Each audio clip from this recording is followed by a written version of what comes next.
अग्ने ओम अग्ने वे होत्रम वे दूत्यम अवताम त्वाम द्यावा पृथ्वी अवत्वम द्यावा पृथ्वी सृष्टिकृत देवेभ्या इंद्र आज्येन हविषा भू स्वाहा संज्योतिषा ज्योति।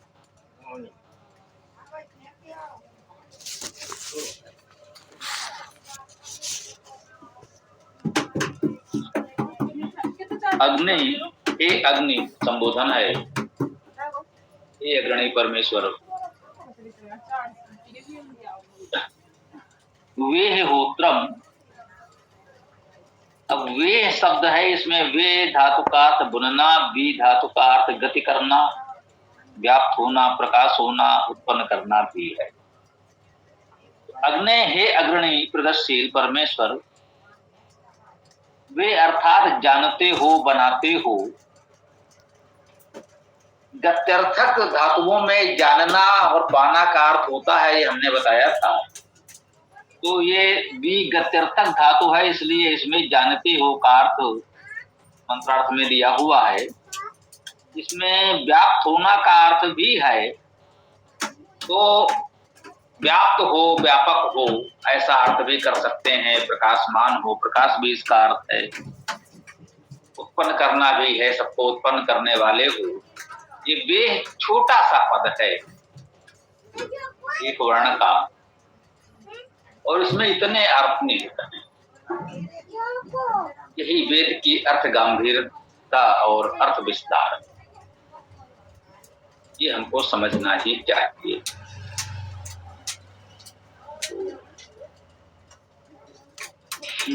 अग्नि ये होत्रम, उत्तरम तो स्पष्ट है, वो धातु दान करना, आदान प्रदान करना। होत्रम कह सकते हैं दान करने वाले को, आदान प्रदान करने वाले को, दानी को सहज भाव से कह सकते हैं। दूत्यम, दूत्य को,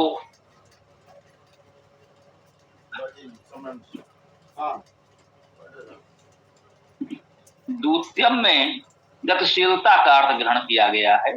दूत्य कर्म को, ऐसा मंत्रार्थ में लिखा है, दूत्य कर्म को।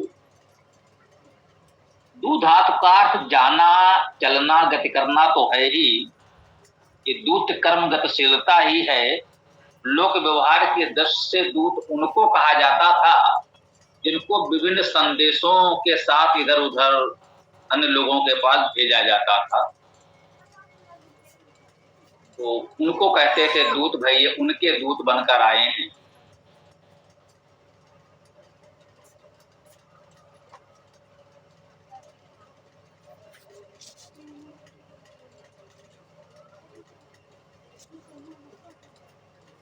होता है, यहां से वहां जाना होता है, तो गमनशील है निरंतर, तो उस अर्थ में भी उसको दूत कहा गया।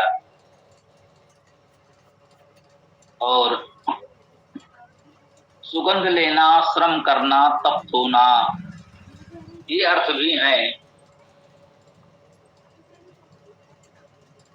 यदि आप लौकिक अर्थ के दूत की बात भी करें तो इतनी यात्राएं उसे करनी है, सुगंध को भावार्थ के रूप में भी ग्रहण कर लें यदि, तो हर प्रकार की गंध सुगंध अनुभव उसे प्राप्त होता है। आध्यात्मिक अर्थ इसे कह सकते हैं। भौतिक अर्थ में भी विभिन्न प्रदेशों की यात्राओं में भांति भांति के प्राकृतिक वनस्पतियों के सुगंध उसे स्वाभाविक रूप से प्राप्त होते हैं। जो जितनी यात्रा करेगा, वनस्पति की विविधता और सुगंध उसे उतना ही अनुभव होगा। अब हम कहीं जाते नहीं तो हमें क्या अनुभव होगा? हम तो एक स्थान पर सीमित हो गए, केंद्रित हो गए। तो जितनी यात्राएं करते हैं उनको उतने ही विविधता के सुगंध का अनुभव होता है। इसे आदिभौतिक अर्थ कह सकते हैं। तो ये दूत के कर्म है, दूत कर्म है। गतिशीलता, सुगंध का भाव इसमें महत्वपूर्ण है। श्रम का भाव भी है।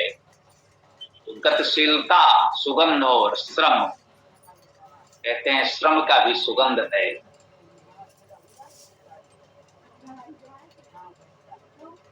श्रम के स्वेद का सुगंध अपने आप में बहुत सराहनीय, प्रशंसनीय कहा गया है साहित्य में, काव्य में। अग्ने वे होत्रम वे दूत्यम, होत्र को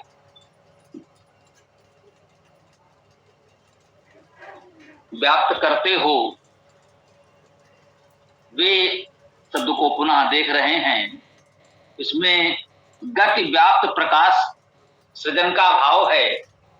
तो कहें वे होत्रम, होत्र को, दान के भाव को, दानियों को उत्पन्न करते हो, व्याप्त करते हो, प्रकाश करते हो, ऐसा अर्थ करेंगे। वे दूत्यम, दूत्य को भी उत्पन्न करते हो, व्याप्त करते हो, प्रकाश करते हो। जो गतिशीलता है, सुगंध है, श्रम है, इसको भी व्यापक बनाते हो, इसको उत्पन्न करते हो, सुगंध देते हो।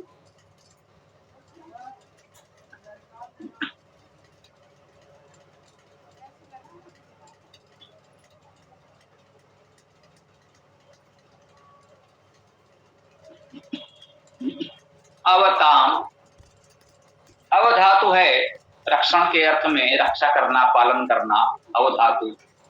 इसका एक क्रिया रूप ही है अवताम, रक्षण करें, पालन करें। ऐसा करो ये अर्थ में ये क्रियापद है अवताम। तो कह सकते हैं इसका सृजन करो और अवताम पालन करो, रक्षण भी करो। या आगे से अवताम को लें तो कह सकते हैं अवताम त्वाम द्यावा पृथ्वी, त्वाम तुमको, द्यावा पृथ्वी अवताम रक्षण करे, पालन करे। हाँ, अवताम है तो द्विवचन में, एक बात है, अवताम को द्यावा पृथ्वी के साथ लेना होगा। अवताम त्वाम द्यावा पृथ्वी, तुमको ये द्यावा पृथ्वी पालन करे, रक्षण करे। ये तुम इतने अच्छे कार्य में लगे हो। अग्नि अग्रणी परमेश्वर तो आध्यात्मिक अर्थ में हुआ ही, हम कहें इसे आदि दैविक अर्थ में या सामाजिक लौकिक अर्थ में। यदि समाज के अग्रणी लोगों की बात करें तो हम कह रहे हैं हे अग्रणी, हे प्रगतिशील, तुम होत्र दान को व्याप्त करो, सृजन करो, दूत श्रम को, सुगंध को, गतिशीलता को उत्पन्न करो, व्याप्त करो, सुगंधित करो। तो क्या हुआ? अवताम त्वाम द्यावा पृथ्वी, तुमको ये द्यावा पृथ्वी रक्षण करे, पालन करे। इसकी भावना इतनी उत्तम हो। तो द्यावा पृथ्वी, द्यावा अर्थात देवलोक, सूर्य चंद्र नक्षत्र आदि का संसार जो है, आकाश, आकाश मंडल कह सकते हैं, जहां ये ज्योतिमान पिंड हमको दिखाई पड़ते हैं, इसे वेद में देवलोक कहा गया है, बहुत बार बात आई है। तो ये देवलोक और ये पृथ्वी जहां हम रहते हैं, अवताम त्वाम द्यावा पृथ्वी, देवलोक से पृथ्वी लोक तक सब तुम्हारा पालन रक्षण करें। उत्तम भावना है। यदि आप कुछ अच्छा कार्य कर रहे हैं तो हमारी भावना है कि संपूर्ण प्रकृति, पृथ्वी से आकाश तक ये संपूर्ण प्रकृति, संपूर्ण सृष्टि तुम्हारा पालन रक्षण करे। अब तुम द्यावा पृथ्वी, लो भाई, तत्काल वापस कर दिया। ये द्यावा पृथ्वी तुम्हारा रक्षण पालन करे और तत्काल कह दिया अब तुम अब रक्षण करो, पालन करो, तुम भी करो द्यावा पृथ्वी को। द्यावा पृथ्वी तुम्हारा पालन रक्षण करे तो तुम्हारा भी कर्तव्य है कि तुम भी इस द्यावा पृथ्वी का पालन रक्षण करो, अर्थात जितना संभव हो प्रकृति का संरक्षण करो, प्रकृति का विनाश मत करो, इस पृथ्वी को प्रदूषित मत करो, अंतरिक्ष में कुछ और प्रदूषण करना तो हमारे लिए संभव नहीं है। सहज भाव से बताया गया, यही कह सकते हैं कि प्रकृति का संरक्षण हम भी करें, प्रकृति हमारा संरक्षण करे, तो हमारा भी दायित्व है कि हम प्रकृति का संरक्षण करें। सृष्टिकृत देवेभ्य इंद्र आज्येन अभिषा, जैसे सृष्टिकृत, सृष्टि करने वाले, सृष्टि में सु उपसर्ग, अच्छा उत्तम, इस धातु का अर्थ है गति करना, इच्छा करना, मुख्य दो अर्थ हैं इसके। और कृत में क्रिय धातु का अर्थ करना है, तो स्पष्ट ही है। सृष्टि का अर्थ हो गया अच्छी इच्छाएं, अच्छी गतियां, हमारी गति अच्छी हो, अच्छी दिशा में हो, हमारी इच्छाएं अच्छी हों, सुंदर हों, कुछ सबके हित की इच्छाएं हम करें, कोई अनुचित इच्छा न हो, निहित संकीर्ण स्वार्थ की इच्छा न हो, किसी को हानि पहुंचाने की इच्छा न हो, तो उसे सृष्ट कहा गया। उत्तम इच्छाओं को करने वाले, कृत, सृष्ट कृत, उत्तम इच्छाओं को करने वाले, हम उत्तम इच्छाएं ही करें। और इसका व्याजार्थ, एक भावार्थ ये स्वतः है काव्य में श्लेष से, ये जो उत्तम इच्छाएं हम करते हैं, उन उत्तम इच्छाओं को वो पूर्ण करे, ये अर्थ भी इसमें निहित है। देवेभ्या, देवों के लिए, हम देवों के लिए उत्तम इच्छाएं करें। जो देवजन हैं उनके लिए हम सुंदर उत्तम इच्छाएं, कामनाएं करें। हमारी गति प्रगति उनके लिए अच्छी हो, उनके हित में हो, उनके सम्मान में हो। समाज में ये प्रवृत्ति भी कहीं कहीं या बहुशा भी मिल जाती है। कोई देवजन कुछ अच्छा कर रहा है तो कुछ लोग तो स्वभाव से विघ्न संतोषी होते हैं कि इस कार्य में विघ्न कैसे डाला जाए। कोई अच्छा कार्य कर रहा है, समाज में कुछ लोग उसका सम्मान करने लगे, तो लोगों को लगा भाई ये तो ठीक नहीं हुआ, यदि ऐसे ही अच्छा कार्य करेंगे तो इनका सम्मान बढ़ेगा, फिर हमारा क्या होगा। वे अच्छा कार्य तो नहीं कर सकते, कुछ अन्य कारणों से वो समाज में अपना सम्मान बनाए रखते हैं, रखना चाहते हैं, तो स्वाभाविक है जो अच्छा कार्य कर रहे हैं उनका स्वाभाविक सम्मान हो रहा है, तो उनको कष्ट देगा। तो ये कहा गया कि सृष्टिकृत देवेभ्या, देवों के लिए हमारी उत्तम इच्छाएं हों। इंद्र आज्येन हविषा, इंद्र, इंद्र परमेश्वर्यवान, इंद्र हम लोग जानते हैं यदि इंद्र धातु है, परमेश्वर्य होना, इंद्र परमेश्वर्यवान, प्रथमा विभक्ति कर्ता कारक एक वचन है। इंद्र अर्थात इंद्र कर्ता कारक में, आज्येन, आज्य द्वारा, आज्य शब्द भी आया था, अजगतो धातु से आज्येन शब्द की निष्पत्ति हम लोगों ने दी थी। हविषा, हविष द्वारा, आज्येन भी तृतीया एक वचन है और हविषा भी तृतीया एक वचन है। आज्य द्वारा और हविष द्वारा, हविष में भी हु धातु है, दान करना, आदान प्रदान करना, तो जो कुछ दान किया जाए उसे हवि कहते हैं। वो धातु का अर्थ दान करना, आदान प्रदान करना भी है, मुख्य अर्थ दान करना माने जो कुछ दान किया जाना है उसे हवि कहते हैं। ये हमने दान कर दिया या दान करने के लिए अलग निकाल दिया कि अभी हमें दान ही करना है, जहां भी कोई सुपात्र शुभ कार्य हमको दिखेगा तो इतना तो हम दान कर सकते हैं, अपने साधन क्षमता के अनुसार कुछ हमने निकाल दिया कि भाई इतना तो हम दान कर सकते हैं, तो वो उस साधन सामग्री को जो हमने अलग कर दिया दान करने के लिए उसे हवि कहते हैं। ये हवि है और इसे दान ही किया जाना है, अब इसे हम निजी उपयोग में नहीं लाएंगे, ये निश्चय हो गया, उसे हवि कहते हैं। हविषा, हविष द्वारा, उस हवि के द्वारा, आज्येन हविषा, आज्य हवि के द्वारा।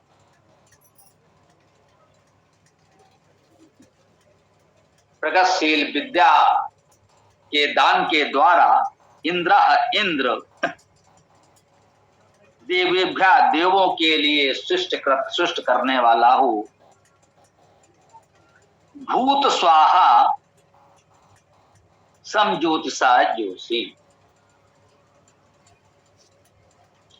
भूत भू होना, भूत हो जाए, स्वाहा व्यापक हो जाए। स्वाहा पर भी हम लोगों ने बहुत चर्चा की है। सु उपसर्ग स्वा सर्वनाम अपना अर्थ में, और अय धातु का अर्थ है व्याप्त होना, विस्तृत होना। तो स्वाहा का अर्थ हो गया जो अच्छे प्रकार से व्यापक हो, उत्तम प्रकार से व्यापक हो। तो स्वाहा भूत वह व्याप्त हो जाए। सम ज्योतिषा ज्योति, सम उपसर्ग सम्यक रूप से, ज्योतिषा ज्योति द्वारा, ज्योति के साथ, ज्योति ही ज्योति प्रकाश, ज्योतिषा ज्योति, ज्योति के साथ ज्योति। स्वाहा अर्थात व्यापक हो जाए, भूत हो जाए। बहुत उत्तम बात है। इस सूत्र वाक्य के रूप में भी आप ग्रहण कर सकते हैं, स्मरण कर सकते हैं, उपयोग कर सकते हैं। भूत स्वाहा सम ज्योतिषा ज्योति, सम्यक ज्योति के साथ ज्योति व्यापक हो जाए। एक ज्योति दिव्य चेतना प्रकाश सभी जीवों में है, हम सब में है, और एक वह महाज्योति परम ज्योति परमेश्वर के रूप में है, सर्वव्यापी, वह दिव्य चेतन सत्ता परमात्मा, वह दिव्य ज्योति है। तो हम सबके भीतर जो ज्योति है वह उस महान ज्योति के साथ व्याप्त हो जाए। यही तो जीवन का परम लक्ष्य है, और क्या चाहिए। यही तो यात्रा हमें करनी है। हम कहां तक पहुंच पाए हैं अलग बात है, यात्रा यही तो करनी है। ज्योति से ज्योति मिल जाए। बहुत से आध्यात्मिक समूहों में इस शब्द का प्रयोग होता है। वे अपने आध्यात्मिक गुरुओं के लिए कहते हैं भाई ज्योति से ज्योति मिल गई, ज्योति में ज्योति समा गई, ऐसे शब्दों का प्रयोग करते हैं। ये प्रतीकात्मक शब्द हैं। सामान्यतः उनके शरीर न रहने पर कहते हैं, एक प्रकार से शारीरिक मृत्यु के लिए भी कहते हैं कि ज्योति से ज्योति समा गई, अब वो उस महाज्योति में समा गए। आप देखिए, ये जो सहज भाव से आज हम लोक व्यवहार में सुन रहे हैं, एक प्रतीक एक अच्छे अर्थ में आध्यात्मिक पुरुषों के लिए प्रयोग हो रहा है, ये शब्दशः इस वेद मंत्र में आया है। भूत स्वाहा सम ज्योतिषा ज्योति, उस सम्यक ज्योति के साथ यह ज्योति व्याप्त हो जाए, यही भावना है, यही कामना है। हमारे जीवन का यही प्रमुख लक्ष्य है, होना चाहिए, और ये पूरा ऐसे ही होगा। पहले हमें वेद का स्वाध्याय करना है, ये समझना होगा ये प्रकृति क्या है, हम क्या हैं, ये ज्योति क्या है, वह सम्यक ज्योति क्या है। इसको जान लें, समझ लें। जब तक सत्य स्वरूप को जाने समझेंगे नहीं, तब तक किसी प्रकार का भ्रम पाल कर कथित रूप से कोई भी धार्मिक क्रिया, कर्मकांड, साधना, उपासना करने से स्वयं को भ्रम में रख सकते हैं कि भाई हम तो ये कर रहे हैं, ये कर रहे हैं, ये कर रहे हैं, तो इससे ये हो जाएगा। इससे कुछ नहीं हो पाएगा। पहले हम उस सत्य स्वरूप को जाने समझें, और उसका एकमात्र साधन वेद है, जो सत्य जानकारी दे सकता है। अन्य में इस बात को समझाने में कहीं ना कहीं अपनी बातें जोड़ते जोड़ते बहुत कुछ अर्थ का अनर्थ भी हो गया है, या हो जाने की संभावना तो है। हम किसी मतपंथ संप्रदाय पुस्तक की निंदा न करें, परंतु ये तो मानेंगे ही कि विशुद्ध ज्ञान जो वेद में मिला, इसी बात को लोगों ने अलग अलग पुस्तकों में व्याख्या करने का प्रयास किया, अच्छी भावना से ही किया होगा। लेकिन जब व्यक्ति उस बात को व्यक्त करता है तो कहीं ना कहीं भूल चूक की संभावना रहती है। हम व्याख्या कर रहे हैं, हो सकता है कहीं हम ही से भूल चूक हो जाए। तो प्रमाण तो अंततः मंत्र ही होगा, व्यक्ति नहीं होगा, हम नहीं होंगे, कोई अन्य नहीं होगा। तो जब मूल रूप से आप वेद को पढ़ेंगे, समझेंगे, प्रकृति जीव और जिसे यहाँ सम्यक ज्योति कहा गया है, समज्योति सा, सम्यक ज्योति के साथ वो जो सम्यक ज्योति है, वह जो सर्वव्यापी दिव्य ज्योति है, उसके सत्य स्वरूप को समझेंगे, क्या एकता है, क्या भेद है, जो भी है सत्य जानकारी हमको इसी वेद से मिलेगी। जब उसको समझ लेंगे तभी हम इस लक्ष्य की प्राप्ति कर सकेंगे। सम्यक ज्योति सा ज्योति, समज्योति सा ज्योति, ये ज्योति उस सम्यक ज्योति के साथ व्याप्त हो जाए, ये लक्ष्य तभी प्राप्त होगा। पहले उस सत्य की जानकारी तो हो जाए। यदि कहीं हमें पहुंचना है, उस विषय में जानकारी ही नहीं है, तो हम किस दिशा में कैसे चलेंगे कि वहां पहुंचे। तो सबसे पहले जानना आवश्यक है, ये महत्वपूर्ण तथ्य है। हम इधर आपका ध्यान आकर्षित करना चाहते हैं कि सबसे पहले जानना आवश्यक है, मानना आवश्यक नहीं। पहले आप जान लीजिए कि वेद क्या कह रहा है। हो सकता है कुछ बातें आपको लगे कि नहीं यार ये कैसे है भाई, ये कैसे कह रहे हैं, क्योंकि पहले से आपके मन में जो भरा हुआ है, वेद को पढ़ा को नया लगा, पटा लगा, एकदम से आप मान नहीं पाए। कोई बात नहीं, मत मानिए। वेद में लिखा है, इतना आपने जाना ना, आपने भाई वेद में तो ऐसा लिखा है, लेकिन अब तक जो हमारे जानकारी मन अनुभव में था वो तो भाई कुछ अलग है। ठीक है, आपने वेद की बात को नहीं माना, लेकिन जाना तो। जब उसको जानते जाएंगे धीरे धीरे, जब पूरी तरह जान समझ कर उसे मानेंगे, तब वास्तविक मानना हो।